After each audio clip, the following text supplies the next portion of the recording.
Okay, so I arrived at Fort Smith, and it was daylight, and I was dropped off at the mall, a perfect place to sit down and think.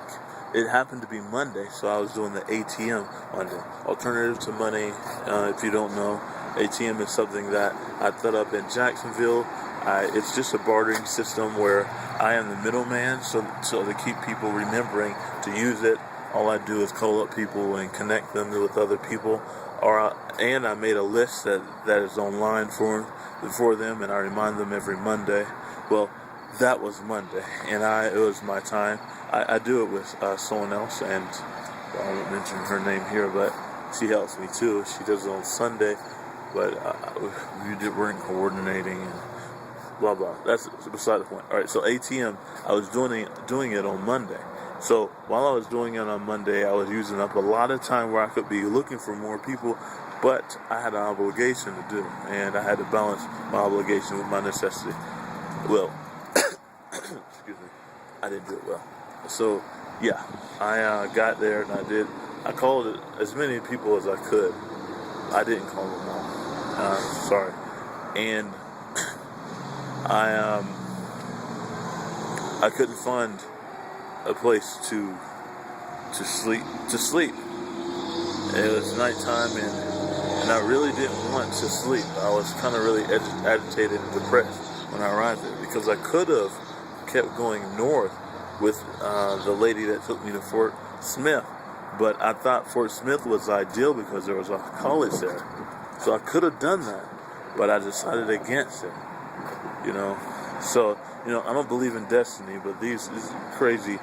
Just as you listen to the story, it's almost like everything is fitting in place. But that's always backwards thinking everything fits in place when you're thinking about it afterwards. But so I didn't want to go further where I ended up having to go, or at least I ended up wanting to go.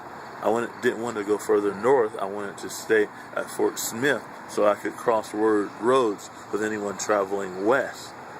I didn't want to go northwest. So I stayed at Fort Smith, but I found out that I wanted to go north because a person that could have given me a ride would have been a lot closer to being able to give me a ride. But she was passing where I would have been, but I didn't. So I was kind of pretty depressed about that. So I didn't want to go to sleep. So what I did is I began to drive and ride my bike. And I began to ride my bike towards the area that I wanted to be. There was no bus. There was nothing. There was just people outside. And it wasn't that late. But I was so tired of I guess, thinking or, whatever. I don't know, strategizing. But I did not do what I needed to do and strategize then. I just rode my bike towards where I wanted to be. And I kept riding, and I was tired. And I finally got to a point while driving that I was just tired. And you'll see a video where I decided to change my mind, even about my videos. But so I stopped, and I sat my bike down to the side, and I just sat there. Not really thinking well. I just sat there, and the mosquitoes started to eat me up. Those things are ruthless. And they started to eat me up. So I got my backpack on. This thing, if I say it often, got my backpack on, it's because it was a job putting that backpack on. It was so heavy. It's still heavy now. So I got my backpack on, and I got my bike. And I just started rolling it. I could have gotten on it and gotten on in the road, but I was just rolling with it. I just rolled it along. And I finally saw, it was just right across the street that I crossed. And I saw these guys right next to I was next to the college. These guys, one of them went to college, and it seemed like they were at their regular hangout spot. And they, they were skateboarding, and I've never really sat and watched people skateboard. And I was tired, I was drained, and I hadn't really talked to that many strangers, which was my original goal, So I sat there and watched them, and I started getting my stuff, and then I sat there and watched them.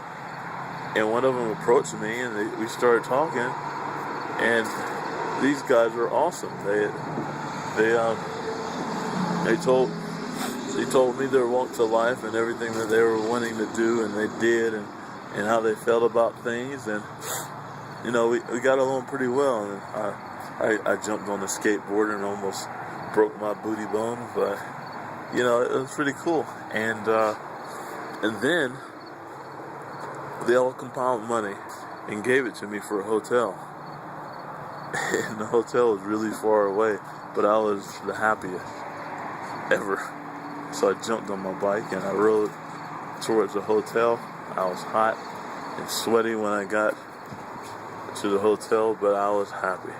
The owner, or the person, the manager, thought I was running from someone because I was just so sweaty and tired, breathing hard when I arrived there. But I was happy, so I didn't care. And the hotel was horrible, but I didn't care. It was wonderful for me because it had a bathtub, and I used that bathtub to wash my one pair of clothes that was not as heavy as having multiple.